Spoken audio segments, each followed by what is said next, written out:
de preparar el camino a este congreso, a este 14º Congreso Internacional de Alimentación, Nutrición y Dietética, que tendrá lugar del 20 al 22 de abril, que coincide con estas 25 jornadas internacionales de nutrición práctica. Para ello, pues nos ha parecido muy interesante el abrir el camino con una charla, con una conferencia que nos va a facilitar la profesora Andrea Calderón, aquí hoy con nosotros. La profesora Calderón está en el área docente de la Universidad Europea, es secretaria científica de nuestra sociedad, de la Sociedad Española de Dietética, y máster en nutrición por la Universidad Complutense. Es supuesto nutricionista dietista, y el tema que hemos elegido, pues yo creo que tiene un punto realmente muy especial, que es todo sobre la dieta vegana, título llamativo pues para llamarles la atención a ustedes. Todo sobre la dieta vegana, ¿por qué? Porque hoy en día ya no es pues una curiosidad, algo anecdótico como era hace algunos años, sino que ya es algo que mucha gente pues tiene interés, pregunta, y desde luego primero, como sanitarios, pues debemos de saber cómo atender a este tipo de usuarios, qué necesidades pueden tener, y segundo, pues cada vez hay más gente que quiere practicarla. Si quiere practicar este tipo de dieta, pues hay que tener pues una serie de condiciones especiales que hagan que se pueda realizar con seguridad y sin riesgos pues para la salud, y al contrario, pues que contribuya al bienestar de la persona que la quiera realizar. Yo no les voy a entretener más. Tienen ahí la web del Congreso por si desean más información. Les dejo ya con la profesora Calderón, que durante estos 40 minutos aproximadamente, más el coloquio que quieran ustedes tener, que este puede ser ilimitado, desde luego, dado que el gasto de electrones aquí va a ser gratuito, pues, pues preguntarle lo que deseen. Andrea, cuando Muchísimas quieras. gracias. Nada, bueno, lo dicho, muchísimas gracias a todos por estar aquí en esta charla de presentación del Congreso de la semana que viene, que luego también al final os dejaremos nuestros correos por si alguien tiene duda, lo que sea, pues para cualquier cosita. El tema que he elegido es el tema de la dieta vegana. ¿Por qué este tema ahora? Bueno, ya lo ha introducido Jesús, pero ¿por qué he querido traer este tema aquí en una charla precongreso en que muchos de vosotros, la gran mayoría, sois profesionales sanitarios de la salud y también tenemos por aquí algo de público general? Pues por tres cosas. La primera de ellas porque cada vez hay más población que quiere ser vegana, vegetariana o por lo menos que quiere ir haciendo una pequeña transición, por ejemplo, bajando el consumo de carne. Ahora os daré algún dato, aunque no son datos demasiado fiables los que hay de población vegana, pero bueno, para que nos hagamos una idea. Lo segundo, porque hay muchísimo desconocimiento en este tema. En cuanto muchas veces una persona dice que poco a poco va siendo vegana, vegetariana, lo primero que le dicen es que te va a faltar de todo, te van a faltar nutrientes, imposible la proteína, bueno, el calcio, sin la leche, nada, olvídate, vas a tener un montón de problemas. Y eso todavía, bueno, pero es que lo peor es que también sucede este desconocimiento entre profesionales de la salud, que son las personas que deberían dar un buen consejo nutricional y ayudar a esa persona que decide ser vegetariana. En ese caso, yo en mi propia consulta de nutrición me he encontrado muchísimas personas que han venido diciéndome que quieren ser veganas, pero que cuando al médico de cabecera y tenía bajo el hierro, le ha dicho que eso era sí o sí por ser vegano. Y le dice, oye, pero es que yo aún no me he hecho vegana, vengo porque quiero, pero yo aún como carne y de todo, ¿eh? O sea, no puede ser por ser vegana. Ya, bueno, pero seguro tal, si como no comas carne roja, esto va a empeorar muchísimo o lo que sea, ¿no? Entonces, creo que hay que hacer muchísimo hincapié de cara también a los profesionales sanitarios y entre todos nosotros ayudarnos a aprender sobre este modelo de dieta y también sobre este modelo de vida que algunas personas eligen y que es totalmente respetable. Y lo tercero es que os quiero mostrar de una parte, de una forma práctica, que ser vegano es muy fácil si sabemos cómo y si queremos. Esta charla no tiene la intención de que nadie que no sea vegano o vegetariano ahora de repente lo sea, ni tiene la intención de convencer a nadie, ni nada en absoluto. Simplemente de dar los conocimientos, porque aunque una persona no sea vegana o vegetariana, puede conocer aquí un montón de nuevos alimentos, productos y recetas que os mostraré al final y que, por cierto, os voy a dejar para que las podáis tener y aplicar en un futuro, para que probéis nuevas formas de alimentarse, más sostenibles, con un mejor bienestar animal, para pensar cualquiera de vosotros que no seáis vegetariano. ¿Cuántas veces a la semana consumís o vuestro entorno consume carne, pero no carne solamente de un filete, entre carne, embutido, fiambre, el aperitivo con el chorizo, con el fuet, lo que sea. ¿Cuántas veces? Muchísima más de la debido. Entonces, simplemente bajar alguna de esas raciones a cambio de otras opciones como legumbres o algunos derivados que vamos a ver hoy, ya salimos ganando. Entonces, lo dicho, pretendemos dar los conocimientos, dar ideas en cocina, ideas prácticas para que veamos que es factible y que cada uno, pues luego lo pueda interiorizar en su dieta, sea cual sea, omnívora, vegana, lo que sea, para mejorar un poquito más. Pero antes de nada, sí que me gustaría hacer una aclaración porque yo creo que aquí hay un lío montado entre qué significa ser vegetariano, qué significa ser vegano, ovo-lacto vegetariano. Bueno, al final hay un montón de términos, algunos de ellos validados y otros no. Entonces, me gustaría aclararos. Lo primero, tenemos en la persona vegetariana. La vegetariana puede ser de 3 maneras. Ovo-lacto vegetariana, que como su nombre indica, ovo-lacto, significa que come huevos y lácteos. Lo que no consume es carne, pescado y marisco. Luego podría haber 2 derivados. Lacto vegetariano, que es que lo que no consume es leche, y ovo vegetariano, que lo que no consume es huevos, además de carne, pescado y marisco. Y luego, la última alternativa en la que no se consume ningún tipo de alimento de origen animal es el que se llama vegetariano estricto. Ese no consume ni carne, ni pescado, ni marisco, ni huevos, ni lácteos. Y la miel es un tema que está a discusión, es un poco a la elección de cada uno, digamos que no se engloba dentro de ninguna clasificación. Quien quiere, alguno consume miel y alguno no. Y vegano es lo mismo en términos de alimentación que vegetariano estricto, solamente que una persona vegana también abarca más allá de la dieta. El hecho de productos que no estén testados en animales, de fármacos que no se hayan probado en animales, cremas, etcétera, en la medida de lo posible, porque no siempre es factible. Entonces, dicho esto, lo primero, yo creo que se nos han quedado ahí los términos más o menos claros. Luego hay un último término que está de moda, pero que no tiene definición, que es flexitariano. No sé si habéis oído ese término, yo cada vez lo oigo más por las redes, pero ese sí que no es un tipo de vegetarianismo, es un nuevo término que está de moda, que más o menos quiere definir a una persona que poco a poco consume menos carne, o que no consume carne en su día a día, pero si la pizza tiene jamón se la come, o que si sale por ahí puede comer algo, pero menos. Digamos que no tiene una definición porque no está bien determinado, pero para aclararnos, ¿no?, si lo oís por ahí. Bueno, pues dicho esto, ¿cuántos vegetarianos hay en España? Ni idea porque hay muy poquitas encuestas o estudios y la mayoría de ellos además no utilizan los términos que os acabo de explicar de manera correcta, por lo que es un lío. Os muestro una encuesta en IDE de 2011 porque no tenemos datos más actualizados demasiado fiables, que esta es la encuesta nacional de ingesta dietética en España. Nos decía, estimaba, que había en torno a unas 700.000 vegetarianos veganos en España. Y luego, unos datos un poquito más actualizados ya de 2019, de un informe que se llama el informe de Green Revolution, que es de una consultora que se llama Lanter, cogió a 2.000 españoles y eso, junto con otra evidencia científica, sacó estos datos. Sacó que un 9,9% de la población es flexitariana. Ojo, que flexitariana es el que os digo que luego se come el jamón, que realmente no es una persona vegetariana como tal. Pero parece ser, por lo menos, que ha subido un 2 y pico % desde 2017, donde hizo la primera encuesta y salía un 7,3. O sea, que sea como sea, la población vegetariana, vegana en España está creciendo. Y, dicho esto, en la evidencia real lo que se estima es que en torno a un 2-3% es vegano o vegetariano. Pero insisto en que creciendo.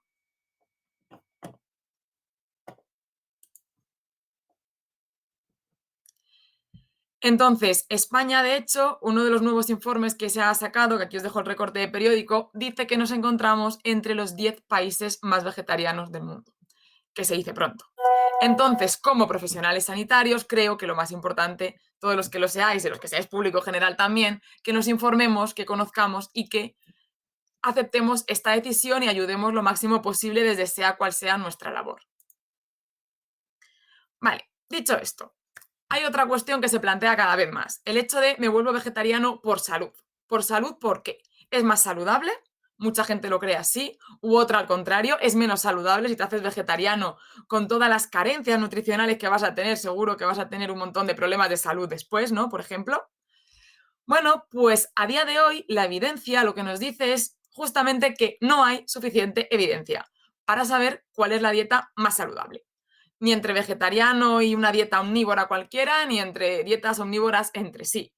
Esto no se sabe porque depende mucho del patrón dietético que llevemos luego dentro. En resumen, no es más saludable ser vegano o vegetariano que ser omnívoro o incluir proteína animal, ni tampoco lo contrario. Hay estudios que demuestran una cosa, otros que demuestran otra, pero no hay una evidencia consolidada o consistente que diga que lo es.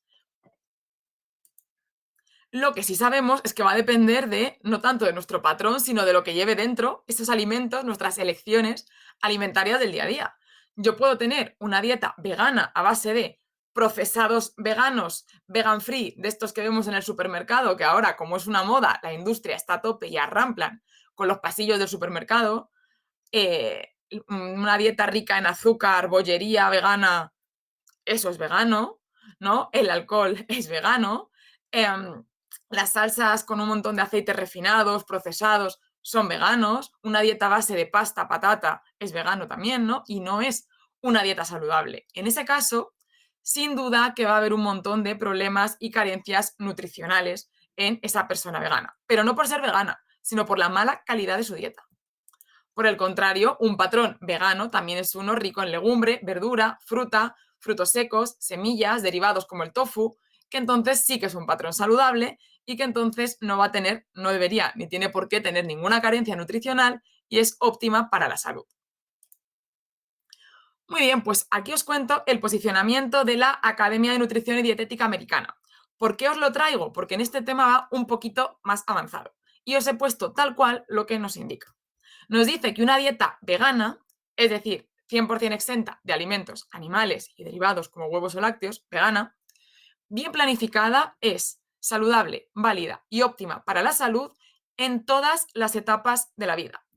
Quería traer esto porque una pregunta muy común es, vale, una persona adulta sana, sí, pero ¿y si tiene alguna patología? ¿Pero y si es un niño, adolescente, tercera edad, deportista?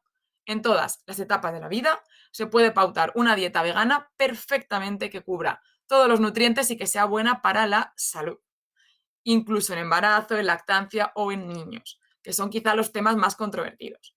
Por supuesto que en etapas de la vida más complejas, como un embarazo, habrá que planificarla mejor, acudir a un dietista nutricionista que nos ayude, pero quitando eso, ya seguro que no hay ningún problema y aquí en este posicionamiento oficial nos lo indica.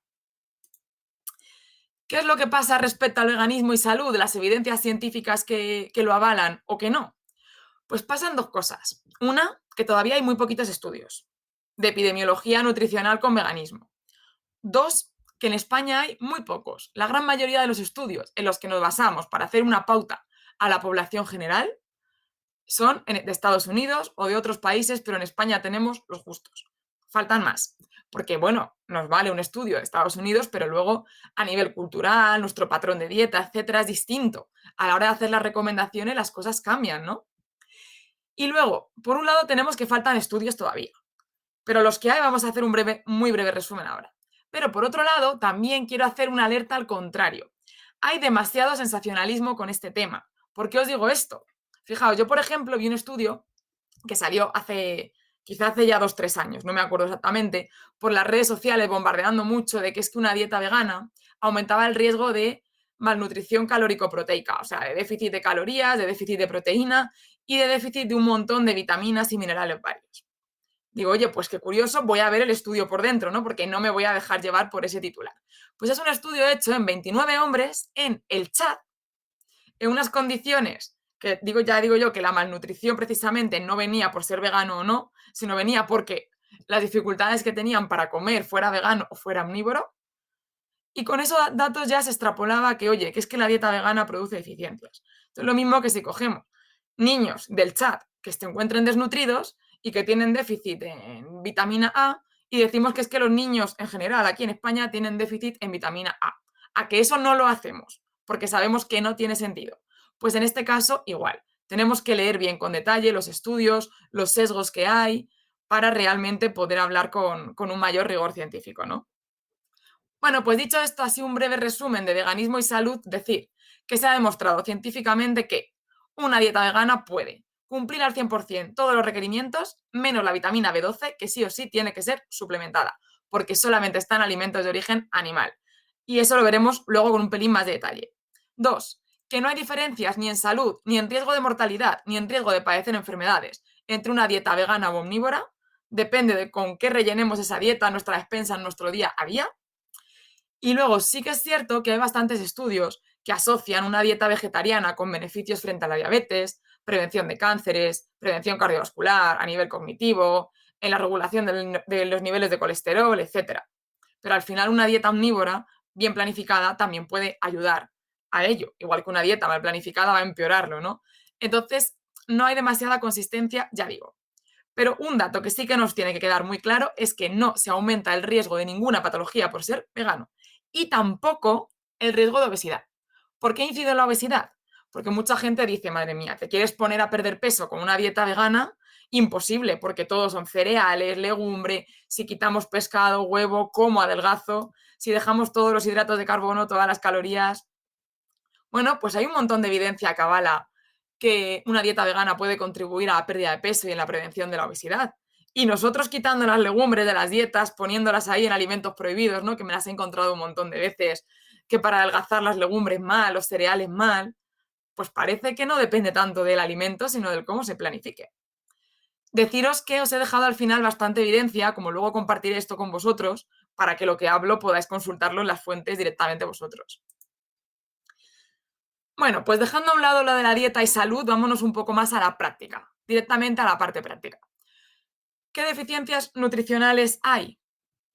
Pues no tendría que haber ninguna. Pero ¿cuáles son las que se ponen en controversia, las que más se cuestionan? La proteína, sin duda, todos lo habréis oído. Sin animales, la proteína de dónde, la legumbre y poco más. Eso parece, ¿eh? Calcio sin la leche, vitamina D igual sin la leche y el pescado, el hierro sin la carne, la vitamina B12, el omega 3 sin el pescado azul, el zinc o la vitamina A. Entonces, yo no os voy a aburrir yendo ahora uno a uno con todos los detalles de cada uno, porque vais a ver que en cuanto explique uno en el que me voy a parar más, que es en el primero, en la proteína, vais a ver que es que luego todo se solapa entre sí. Como esto es un patrón de dieta y lo que importa no es tanto el nutriente, sino los alimentos, que es lo que de verdad se come uno, cuando cuadramos bien y os muestro cómo se puede cubrir de sobra la proteína o el calcio en una dieta vegana, es que esos mismos alimentos son los que van a cubrir la vitamina D, los que van a cubrir el hierro, los que van a cubrir el omega 3. Por tanto, no es tan difícil, ni hay que hacer malabares, ni hay que ser un experto en nutrición para poder comer vegano. Lo que sí se recomienda siempre es que cuando uno empiece tenga un asesoramiento por expertos. Eso sí que sí. Y aquí os he dejado un pequeño resumen de lo que vamos a ver ahora, simplemente porque como os voy a compartir el PowerPoint, bueno, el PDF, para que luego lo tengáis de resumen. Pero ya digo que podemos cubrir todo menos la vitamina B12, que nos vamos a suplementar, pero no va a ser un problema. Mucha gente dice, ya empezamos, si hay que suplementarse con algo, ya tan completa no es, ya le empieza a haber pegas. Bueno, os adelanto, aunque llegaremos luego, que prácticamente todo el mundo aquí, la vitamina B12 que ingerimos, viene de suplemento. Pero en vez de tomárnoslo nosotros mismos como una persona vegana, se lo ponen en el pienso al animal, porque el animal no es quien tiene la vitamina B12, sino que es de origen bacteriano. Si el animal no come, no es un ganado libre, sino que está en una ganadería intensiva que come de pienso, hay que suplementar ese pienso con B12, que se lo come el animal y luego la persona se come al animal.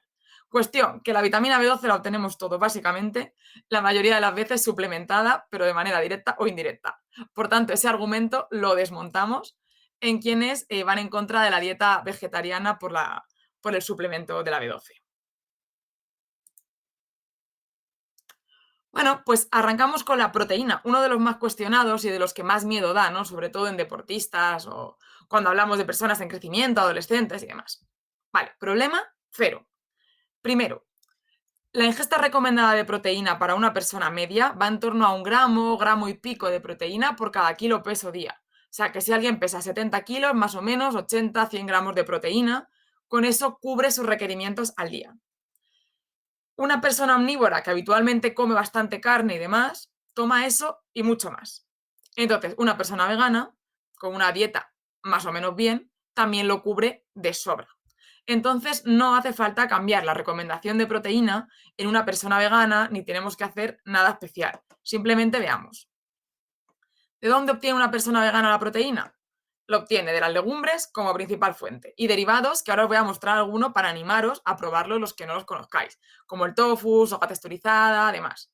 Viene de los frutos secos, los cereales, tienen un poco menos de proteína, pero también van sumando, las semillas, otros como el tempe, el seitán, etc. Y en vegetariano los huevos y los lácteos. Con esto tenemos más que de sobra todo el mundo. Y aquí os dejo un ejemplo, que no os voy a aburrir a números, de cantidades de proteína que tienen alimentos, tanto animales como vegetales. Os pongo en rojo los animales y en amarillo os pongo los vegetales. Como veis, las diferencias todo por 100 gramos no son tan grandes. Y de hecho, incluso en las legumbres, parece que hay menos proteína porque la he puesto ya cocida, la que me como. Al final, ¿no? Ya la cantidad total, pero si no es incluso más alta. Entonces, para que veáis que diferencia no hay tanta. Pero oye, es que la proteína vegetal es de peor calidad que la animal. ¿Cuántos habéis oído eso? Con la vegetal, vale, puede tener una cantidad bien también, podemos comer lo mismo, pero no es lo mismo 80 gramos de proteína vegetal que animal. ¿Por qué? Bueno, pues se suele decir por tres cosas. Uno, se suele decir que la proteína animal es completa. ¿Qué significa completa? Significa que la proteína está formada por aminoácidos que son como los vagones que forman el tren, que ese tren es la proteína. Pues hay 9 aminoácidos que son esenciales. Los esenciales, que son aquellos que necesito ingerir sí o sí por la dieta, todos los alimentos animales los tienen en su totalidad. Cada alimento animal tiene todos los esenciales. Y siempre se ha dicho que los vegetales no, que a los vegetales siempre le falta alguno, que es el que llaman el aminoácido limitante, el que falta.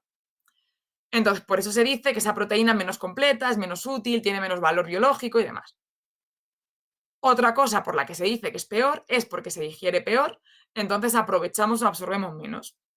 Y tres, por los famosos antinutrientes, que seguro que todos los habéis oído porque ahora están de moda y en las redes oigo un montón hablar de antinutrientes, de los alimentos vegetales, como los fitatos, de la fibra u otros, que dicen que impiden una correcta absorción de la proteína, entre otros. Vamos a ver. Lo primero, la proteína vegetal, mucha de ella es igual de completa que la proteína animal, es decir, tiene también todos los aminoácidos esenciales.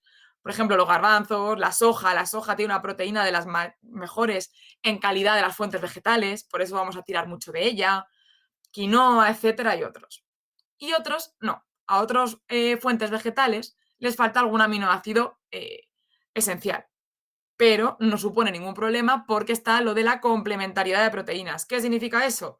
Que si a la legumbre le falta un aminoácido esencial, por ejemplo, uno que se llama metionina, y a los cereales, al arroz mismo, le falta otro que se llama lisina, pues si yo me como esas lentejas con ese arroz, al juntarlo completo la proteína. A nivel práctico, a mi sistema digestivo le va a ser como una proteína única y completa. Entonces, aunque nosotros quizá alguno no lo supiera, parece ser que nuestros antepasados, nuestras abuelas sí, porque un clásico con lentejas con arroz es un plato óptimo que completa por sí solo esa proteína. Y decís, vale, entonces tengo que andar haciendo malabares para mezclar legumbre con cereal, cereal con fruto seco. ¿Cuál tengo que mezclar con cuál? Para ver que me cuadre y que la proteína se complete.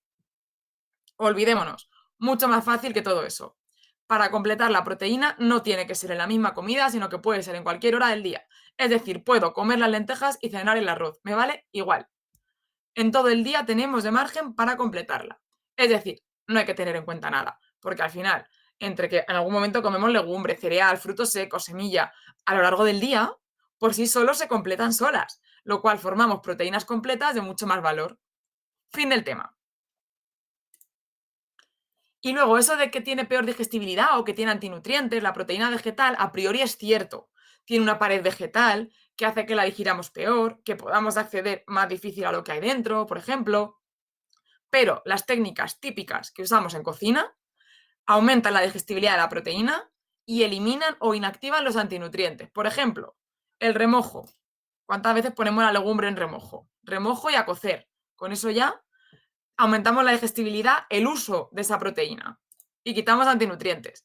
O el típico porridge de avena, de la avena cocida que está ahora de moda. O unas almendras que me las como también tostadas, alternando con las crudas. Tostado, solucionado. Es decir, no supone un problema. Y aquí os muestro algunos ejemplos de proteína vegetal que quizás es algo menos conocida, o bueno, seguro que la gran mayoría ya la habréis conocido, ¿no? No sé si el tofu lo habréis probado o conocido. Proviene de las habas de soja coaguladas. Entonces, es una fuente excelente de proteína, a priori sabe a poco, yo os he dejado al final unas recetillas para innovar un poquillo y para probarlo, pero es muy versátil, o sea, como sabe a poco nos vale con todo, tanto en crudo, cocido, como a mí me dé la gana hacerlo. Y si encima es tofu con sales cálcicas, como este de aquí o como la gran mayoría que se encuentra en los supermercados normales, es una de las mayores fuentes de calcio que podemos encontrar en la dieta, por encima en cantidad de la leche. Fijaros, una cosa es que sea un alimento procesado, como por ejemplo lo comenta por aquí Ignacio, pero es que los procesados no significa que sean malos. Hay procesados saludables. Este solamente lleva soja y un coagulante y ya está. Es un procesado óptimo, al igual que, claro, un procesado es el yogur, es el queso, los alimentos, la gran mayoría que ingerimos son procesados por un lado o por otro. Solo hay que buscar los óptimos. Y preguntáis que si el calcio se absorbe igual. Dejadme un segundo que lo tengo en 3 diapos. Opciones, pues un tofu a la plancha, por ejemplo, con champiñones, o en frío, pues un tofu en ensalada, con unos canónigos y zanahoria, mismamente, rápido de hacer, ya no hay excusa, eso del precocinado rápido, el fiambre de la nevera, pues mira, aquí tenemos otra buena alternativa. La soja texturizada es otra muy buena opción, que aquí se ve muy fea y parece que quien no la conozca no te dan ganas de probarla. Pero ahora os voy a enseñar una foto en receta. Es otro procesado óptimo porque es soja 100%, no tiene nada más añadido.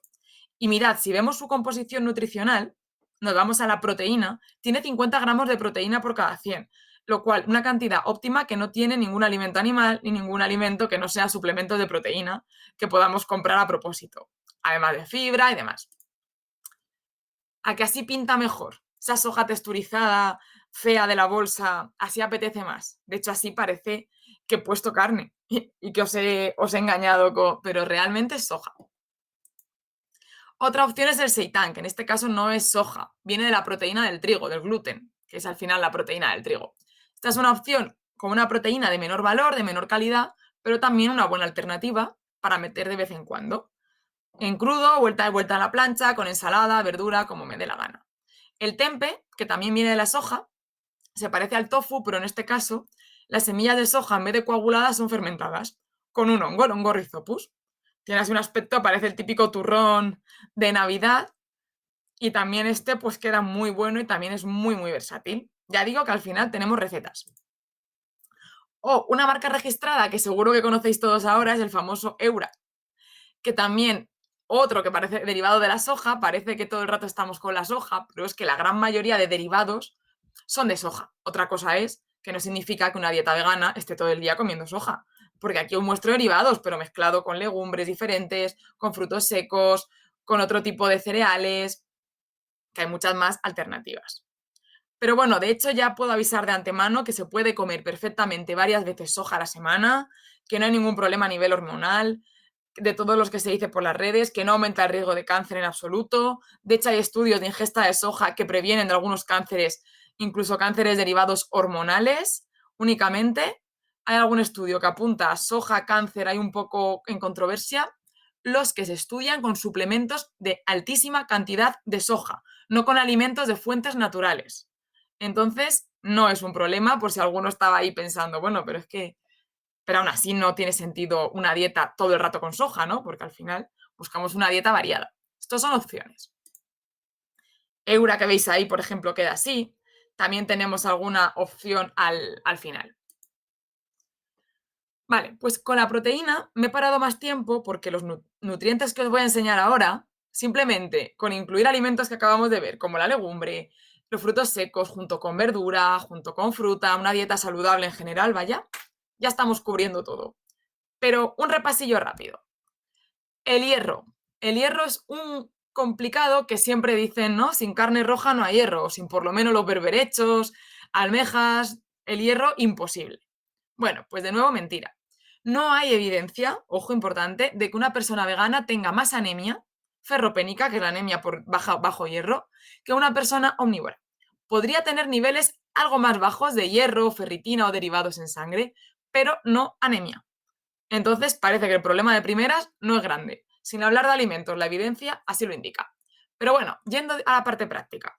Sabemos que hay dos hierros. El hierro hemo, que es el hierro que normalmente está en alimentos animales, que es cierto que se absorbe y que se aprovecha más que el hierro no hemo, que es el hierro que normalmente está en los vegetales, que se absorbe a nivel digestivo o se aprovecha un poco menos. Entonces, claro, si solo como hierro no hemo, el hierro vegetal, porque soy vegano, a priori parece que tendría que tomar una mayor cantidad de hierro para llegar a las recomendaciones, porque si se absorbe menos, pues habrá que comer más, ¿no? Para equilibrar. Bueno, pues no, se ha visto que no. De hecho, la evidencia muestra que no hay ingestas recomendadas más altas de hierro en veganos. ¿Por qué? Porque las personas veganas, a largo plazo, claro, medio largo plazo, tienen lo que se llama una adaptación metabólica, que significa que si yo tomo menos hierro, o un hierro que se aprovecha, entre comillas, menos, mi cuerpo se adapta para absorber más cantidad de hierro, es decir, aprovecho más el hierro que me como, excretar menos hierro, es decir, desperdicio menos hierro del que me como. Y al final acabo equilibrando. Esto, por ejemplo, pasa en una embarazada. Una embarazada que requiere más hierro se aumenta hasta en un 60% la absorción del hierro en una mujer cuando está embarazada, porque el cuerpo, que es muy sabio, sabe que necesita más hierro. Pues absorbe mucho más. Pues en una persona vegana, no de forma tan drástica, pero también sucede que nos adaptamos. Entonces, se puede absorber más y excretar menos, lo cual no hace que haya que ingerir mayor cantidad de hierro. Fuentes de hierro que tenemos en la dieta, que os pongo animales y vegetales para que veáis un poquito de ambas dos. Pero, como podemos comprobar, excepto los grandes líderes del hierro, como almejas, chirlas, berberechos, que no es la carne roja, sino que esos son mucho más altos en hierro, vemos un montón de opciones vegetales que también tienen cantidades muy similares a las animales de hierro. ¿Que se absorbe un poco menos? Bueno, pero con una dieta variada lo cubrimos y la adaptación metabólica también nos va a ayudar. Pero ¿y si no, qué hacemos? ¿Qué nos recomiendan siempre si tenemos el hierro bajo y tomamos un suplemento de hierro? Que lo tomemos ¿cómo? Con una fuente de vitamina C, ¿no? Eso creo que nos lo sabemos todos. Bueno, pues es una alternativa. ¿Por qué nos dicen esto? Porque el hierro vegetal, ¿por qué se aprovecha menos? Se aprovecha menos de nuevo por los famosos antinutrientes, de los fitatos, de la fibra que encontramos en legumbres, cereales integrales, frutos secos, que hacen que se disminuya la absorción del hierro. También por los taninos, que los encontramos en el café y en el té, o por calcio a altas dosis, muy altas dosis, no con un poquito de calcio, mucha, por ejemplo, un suplemento.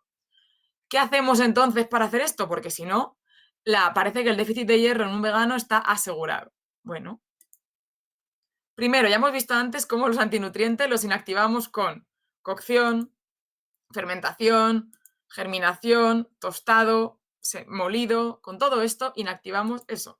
O sea que un problema menos. Pero es que la vitamina C que acabamos de comentar ayuda y ayuda mucho.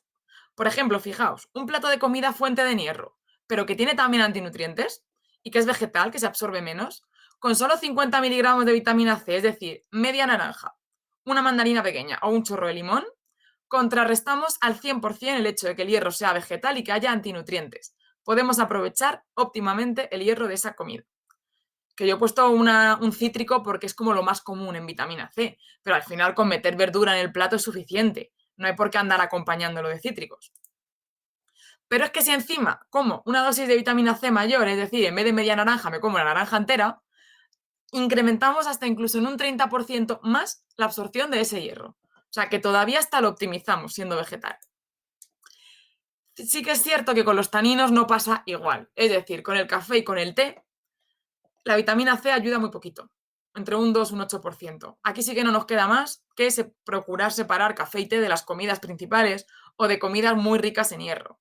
Aunque bueno, con una dieta variada tampoco hace falta, si nos apetece un café después de comer y somos veganos, no hace falta por qué no tomarlo tampoco. O esperamos 20 minutitos, tampoco pasa nada. Pues creo que con esto el problema del hierro está pero más que solventado, ¿no? Entre una cosa y otra parece que se cubre. Con el zinc no me voy a parar nada. Deciros que es otro mineral que pasa muy parecido que el hierro.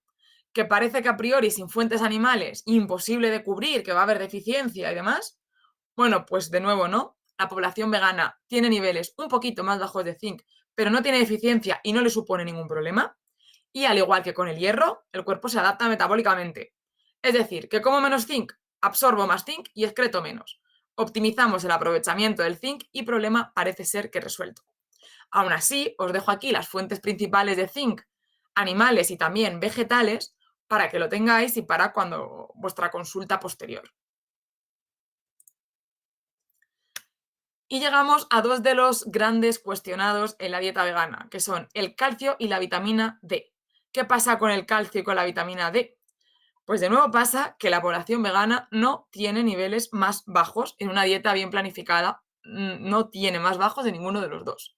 Y aquí la gente dirá, ¿la vitamina D dónde está? Lácteos, pescado azul, aparte del sol, que eso todos lo sabemos, ¿no? La luz solar. Entonces, la parte alimentaria de la vitamina D, cero, ¿no? En población vegana. Bueno, pues es muy bajita, pero realmente al final no hay una mayor deficiencia. De hecho, habéis visto que a día de hoy tenemos deficiencia prácticamente todo el mundo. Con la asociación de vitamina D COVID, que se está investigando más, no se libra nadie, ni con sol, ni con pescado azul, ni con lácteos. Entonces, vitamina D, recomendación a personas veganas. A tomar el sol, pues mira, haciendo ejercicio mejor y hacemos 2 por 1. Si toca suplementar, nos suplementamos igual que una persona omnívora. Ahora bien, el suplemento es distinto porque es un suplemento vegano, que lo que se llama con la vitamina D2 en lugar de la D3, que es un poquito menos eficaz la del suplemento vegano, pero suficiente para remontar una vitamina D baja. Pues problema resuelto. Nos vamos al otro, al calcio, que además antes habéis preguntado por ahí, que os he visto que qué pasaba con la absorción del calcio, que si se absorbía menos en alimentos vegetales.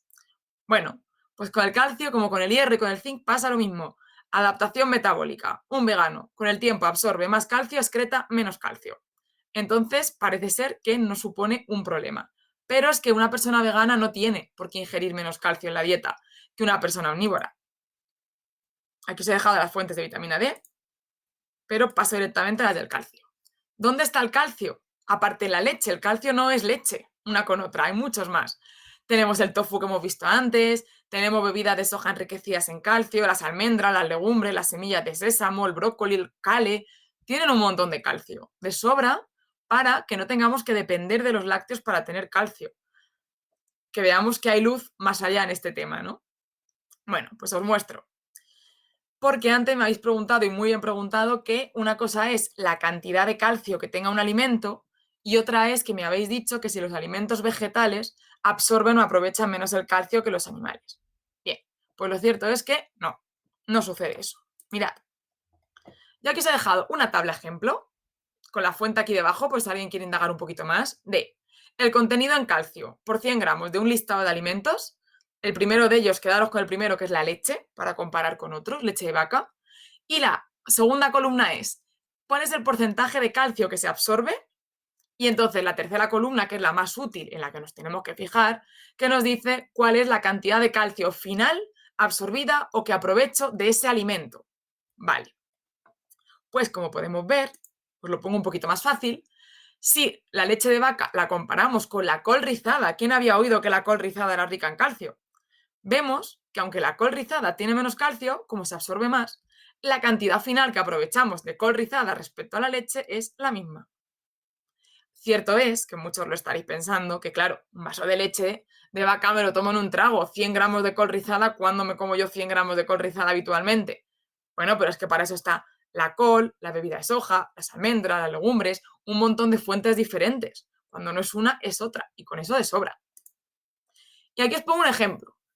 Y no, la bebida de soja no es un sustituto de la leche de vaca. Ahora bien, importante sí que es deciros que, a efectos de calcio, cuando la bebida de soja es enriquecida en calcio y vitamina D, que son la gran mayoría a día de hoy muy fácil de encontrar, sí que tienen la misma cantidad de calcio y vitamina D una que la otra. Entonces, aunque no es lo mismo y no hay que confundirlos, a efectos calcio y vitamina D sí que lo son, pero siempre fijándonos en que esté enriquecida.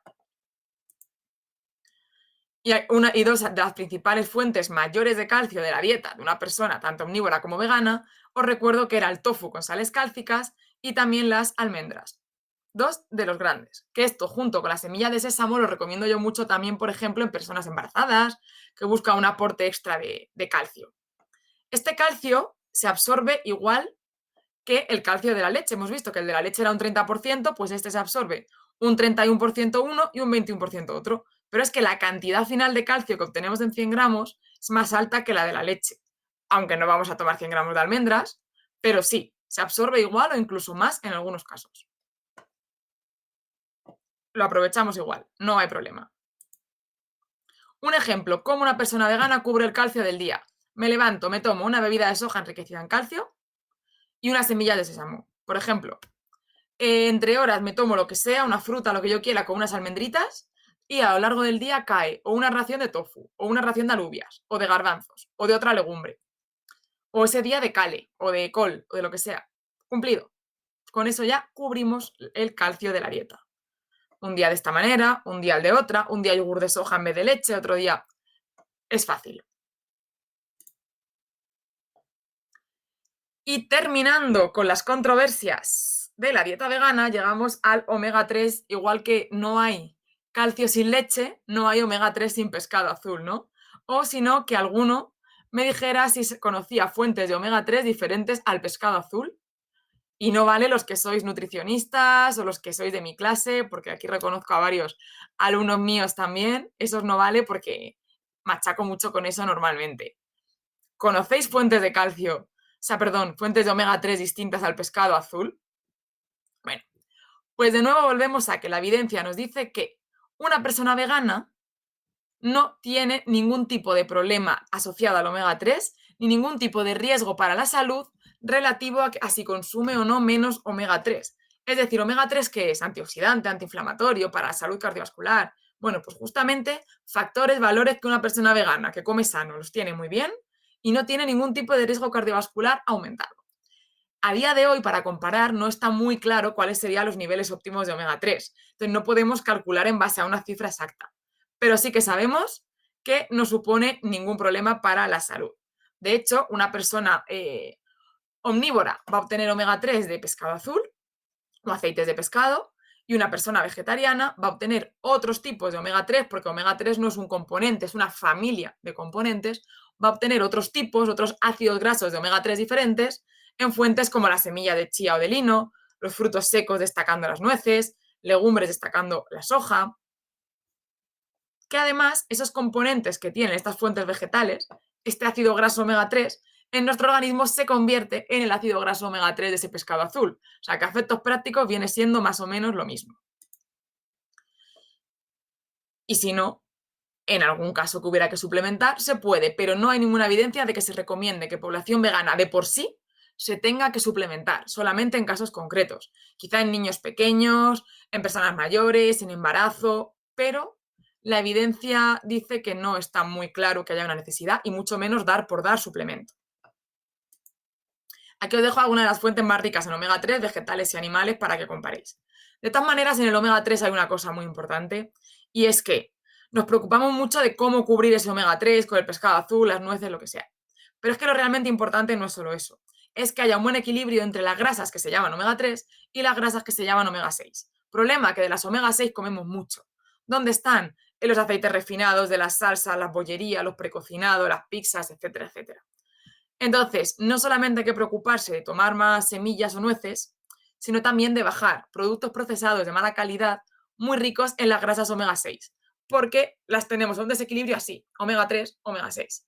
Si comemos un poquito más de frutos secos y demás, pero sobre todo, lo más importante, comemos menos de productos procesados, guarrería que yo llamo, nos equilibramos y entonces el problema cardiovascular ya no existe.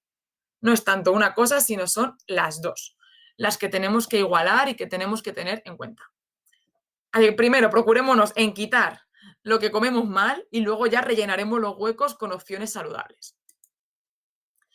Y de todas maneras, si alguien quiere saber cómo cubre una persona vegana el omega 3 en un día, pues un puñado de frutos secos en cualquier momento del día donde le apetezca y una cucharadita sopera de semillas de lino o chía alternando, cubre de sobra los requerimientos de omega 3.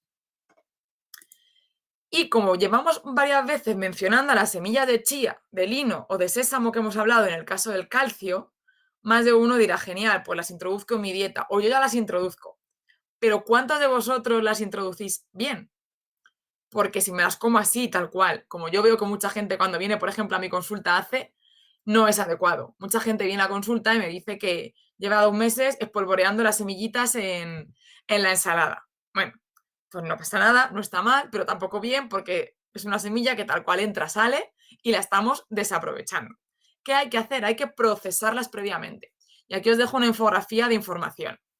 ¿Cómo se procesan? Pues muy fácil. O las molemos, ya sea con un molinillo tipo de café o con un mortero, así un poquito, o las dejamos en remojo, las dejamos hidratando unas horas antes, unas cuantas horas, desde el día anterior, da lo mismo, o se trituran tipo una pasta de semillas como el tahini, que es una semilla de sésamo trituradas que luego echamos al hummus.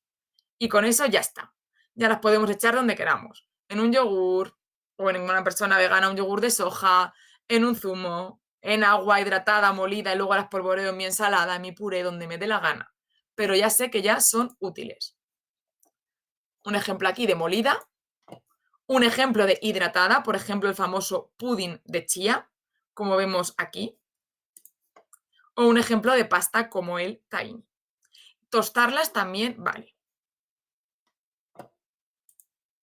Quizá algo menos que triturarlas, tostar y triturar sería lo óptimo, pero tostar también vale. Conclusión, omega 3 que os he comentado antes, no hay por qué suplementar, excepto casos concretos, con esto vamos de sobra. Y ya estoy terminando, ¿vale? No me queda nada, no sé si veis el número de diapositivas, que parece que quedan un montón, pero es que lo que tengo son muchas recetas que os he dejado después. No os asustéis, que queda poco para entrar ya en debate, preguntas, lo que queráis. Deciros que otro de los cuestionados, pero quizá un poquito menos, por eso le paso muy rapidito, es la vitamina A. La vitamina A, comúnmente la población general la conoce como la vitamina de la piel, de las defensas, del pelo, de los ojos, ¿no? Bueno, pues la vitamina A activa como tal solamente está en alimentos de origen animal, con lo cual a priori es fácil pensar que si quito los alimentos animales de la dieta ya no tengo vitamina A en mi dieta y que supone un problema en población vegana. Bueno, pues no supone ningún problema y cubren de sobra sus requerimientos sin en ningún caso necesitar suplemento. ¿Cómo lo hacen? Pues muy fácil, con unos antioxidantes que tenemos en las frutas y en las verduras sobre todo, que se llaman carotenoides, dentro de los cuales el que más destaca son los betacarotenos, que a lo mejor os suenan porque están muy de moda como suplemento en los supermercados. Es un suplemento que no sé si conoceréis, que se utiliza mucho, erróneamente, porque no hace eso, para ponerse moreno. ¿Por qué? Los betacarotenos son los famosos pigmentos naranjas de algunos, como la zanahoria sobre todo, la calabaza, las naranjas, verduras, frutas naranjas. Y por de ahí que todo el mundo habrá oído alguna vez en su vida que comer mucha zanahoria te pone moreno. O alguno habréis caído en el engaño y de pequeñitos habréis comido zanahoria, o no tan pequeñitos, en verano a ver si cogíais más color. Bueno, pues no es cierto que pone más moreno, pero sí que es cierto que estos betacarotenos en nuestro organismo se transforman en vitamina A, por eso se llaman provitamina A, y como se transforman en vitamina A, nos cuidan la piel, también el pelo, los ojos, etc. Entonces sí, son útiles, pero siento deciros que no nos pone moreno. Como mucho podemos tener un síndrome de hipercaroteinemia que se llama, que es de comer mucho betacaroteno, que casi únicamente lo vais a conseguir con suplemento, coges un color de piel naranja feo, naranja más tipo Trump, no tipo morenito bonito de playa, que es inocuo y se quita cuando dejas de tomar el suplemento, pero si lo que buscabas era ponerte moreno, ya te digo que no es lo que vas a conseguir. Y terminamos con la mayor cuestionada de todas, la que hay que suplementar sí o sí en la dieta vegana, que es la vitamina B12. Suplementación imprescindible. Antes se decía que este suplemento solamente lo tenía que tomar la población vegana, la que no tomaba nada animal. Ahora sabemos que también la población vegetariana, porque si quisiéramos cubrir la vitamina B12 a base de huevos y lácteos que sí que tienen vitamina B12 y los come una persona vegetariana, tendríamos que andar comiendo en torno a 3, 4, 5 raciones de lácteos al día y 4 o 5 huevos al día, lo cual no supone muy lógico ni apetecible para nadie y menos para una persona vegetariana. Que una cosa es que coma huevos y lácteos, pero normalmente no quiere atiborrarse a huevos y lácteos, ¿no? O poco a poco va reduciendo su consumo o los toma, pero no tanto, cada día. Entonces se suplementa y ya está. Simplemente deciros que la suplementación es 100% inocua, no pasa nada. De hecho, ya hemos visto antes que la vitamina B12 no es de origen animal, sino que es de origen bacteriano. Entonces, un animal lo consume en los pastos, pero como muchos de ellos se alimentan de piensos, ese pienso va suplementado con la vitamina B12, que ya hemos visto que indirectamente acabamos suplementándonos con B12 consciente o inconscientemente. Esto es muy importante que se suplemente porque la deficiencia está muy, muy, muy infradiagnosticada. De hecho, un análisis médico clínico normal, el estándar, no valora la vitamina B12. No la valora. Y si la valora, va a valorar solo la vitamina B12 como tal, que ese no es un valor muy útil para ver que haya deficiencia de vitamina B12. Son otros, como uno que se llama el ácido metilmalónico, que nada más que se mide en analíticas muy concretas y por eso es preferible suplementar con B12, porque para conseguir esos datos o por privado o pagamos analítica o nos olvidamos en la mayoría de los casos. Muchas veces las deficiencias de B12 se detectan con los años, cuando ya hay daños neurológicos, hormigueo, entumecimiento de las extremidades, que me han llegado a consulta con eso, por una deficiencia grave de B12 no detectada a tiempo y con problemas a veces ya irreversibles. Suplementamos que no pasa nada y ya está, nos olvidamos del tema.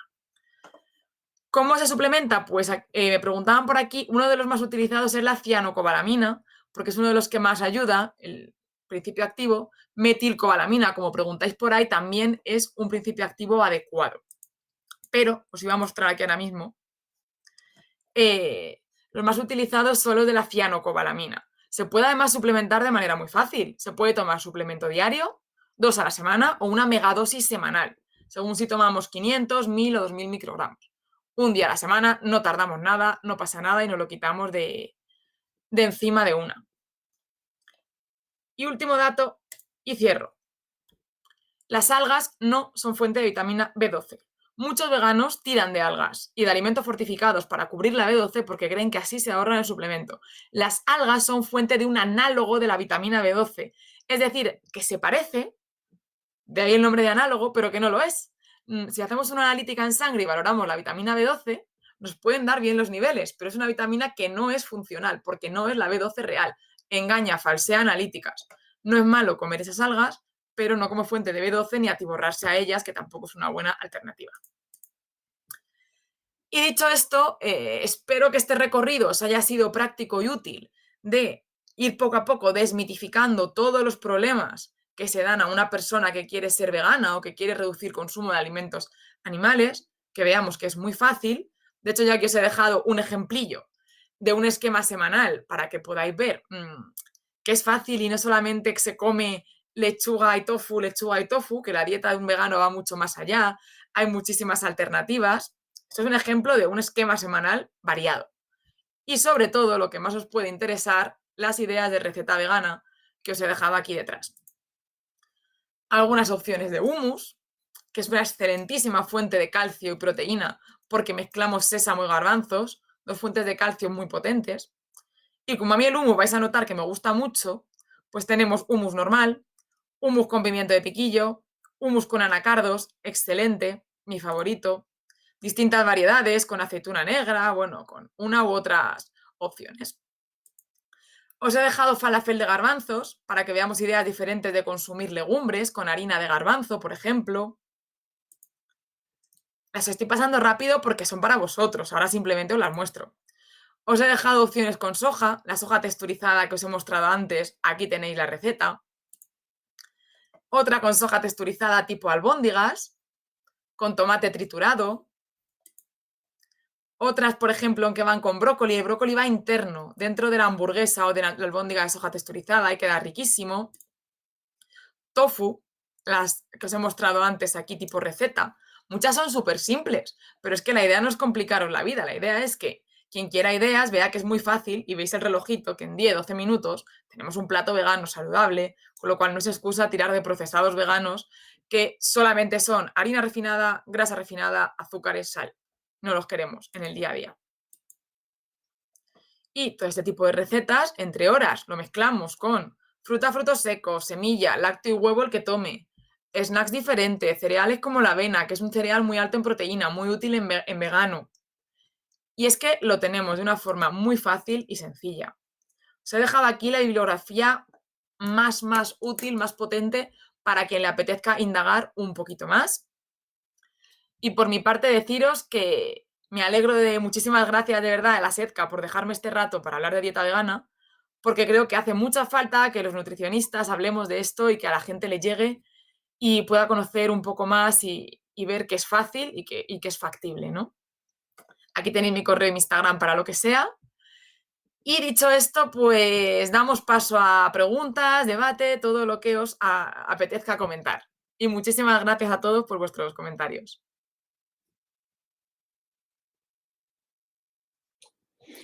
Pues sí, aunque ya ha habido muchas preguntas durante toda la charla, pues lo mismo, 5 minutillos más podemos tener todavía para algunas. Sí, se me ocurre una, la primera, que es casi más social. Es muy habitual actualmente que madres muy preocupadas te dicen, es que hay que ver que la niña o el niño se quiere hacer vegano.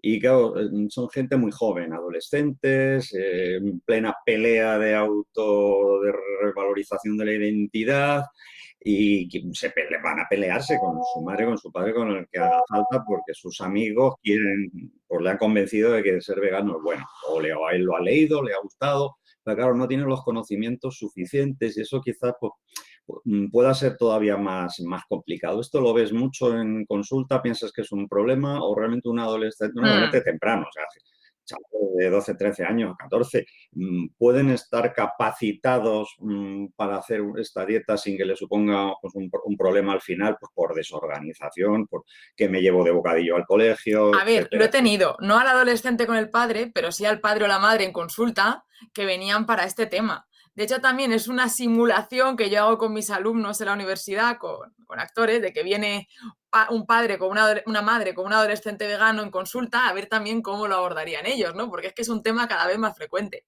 A ver, yo sinceramente ahí lo que haría es, igual que no puedes obligar a una persona a ser vegana ni tienes por qué, tampoco le puedes obligar a consumir alimentos animales si no quiere y no son necesarios para una buena salud. Yo ahí, si soy la madre, me le llevo a un dietista nutricionista que le informen, que le den un plan de dieta, que le ayuden y que pruebe. Oye, igual es muy pequeño y se arrepiente, tiene 12 años y dice, qué rollo, o a mí esto no me apetece, o salgo con mis amigos y solo tengo problemas, paso del tema. Pues bueno, podría ser. Pues si se arrepiente, que recule. Esto no es una obligación, es una elección. Y si le sigue gustando y considera que es lo que él quiere, pues que siga adelante, por poder. Pero siempre que vayan a un dietista nutricionista. No hay que hacerlo como tontería, como moda, de si mis compañeros lo hacen, yo ahora no como nada y no tengo conocimientos suficientes. Siempre que con dietistas por detrás. Bueno, como dicen por ahí, que se lo cocine para que aprenda él a cocinar. Sí, sí, sí, eso es un punto clave que a menudo se nos olvida, ¿no? Si quieres diversión, pues háztela tú. Eso está bien, ¿no? Que no sea que la madre al final o el padre acaben cocinando, pues una cosa especial para ellos, otra para el niño o la niña, otra para la abuela. Sí, muy bien, pero aprende a Es cocinar. Eso buena. está. Por ahí te preguntan cuál es la dosis máxima de soja, como si fuera un medicamento. Yo creo que eso era difícil, ¿no? Ponerle Es una que no hay. ¿Sabes? dosis. Mira, ¿sabes lo que pasa ahí? Enseguida nos asustamos con la soja, ¿no? Como vemos mucho derivado de la soja, parece que un vegetariano todo lo que come es soja y nos preocupamos de la dosis. Pero es que una dieta omnívora cualquiera, a ver si nos preocupamos, por ejemplo, de los 100 gramos de azúcar diario que caen o esas cantidades de grasa refinada que caen al día, ¿no? No de un alimento natural como la soja y procesados saludables. No hay evidencia de una máxima porque los alimentos no ponen máximas, como si nos dijeran cuántas manzanas de máxima puedo tomar al día. Pues hombre, la idea no es que rellenes la dieta de solo manzana ni de solo soja, pero puedes consumir perfectamente soja a diario. Puedes tomar un día tofu, al día siguiente tempe, al día siguiente no tomas soja, tomas otras legumbres y todos los días puedes incluir bebida de soja o yogur de soja, mejor enriquecido en calcio y vitamina D, sin ningún tipo de riesgo para la salud. Lo que yo no recomendaría es tomar suplementos de proteína de soja en gran cantidad todos los días como deportista, que es ahí donde la evidencia dice, a ver, 50-60 gramos de proteína de soja todos los días, que lo he visto yo en algún estudio como suplemento, eso es ya abusar bastante. O, por ejemplo, si alguien está en terapia oncológica, sí que debería preguntar para cuando es una oncología hormonal que no haya interacción, pero nada más. Si no, no hay límite. Muy bien, pues creo que no tenemos más preguntas. También se nos hace pues, un poquito tarde, muchos de los que estamos aquí, pues unos tenían clases y otros tienen que seguir con la vida cotidiana. Tenemos gente pues, de Argentina, de otros países también alrededor, con unas horas más complicadas también. Bueno, pues esto es una iniciativa que iremos repitiendo, así que nos volveremos a ver sin problemas y pronto. Por lo más inmediato, este 20, 21, 22 de abril en nuestro congreso y pues posteriormente seguiremos haciendo este tipo de encuentros que de primeras con la pandemia fue una especie de maldición que nos había caído encima, pero que ahora le hemos cogido gusto y que seguro que nos abre la puerta pues, a comunicarnos con mucha más gente de la que antes no se nos había ocurrido, de la que teníamos oportunidades. Así que un placer el que estemos con todos vosotros. Amigos, muchísimas gracias Andrea. Y ya digo, nos vemos pronto y la charla quedará grabada y la subiremos al canal de YouTube de Exacto. SEPCA. Un saludo, hasta muy pronto, Muchísimas Andrea. gracias a todos y a ti, Jesús. Un placer, de verdad. Gracias.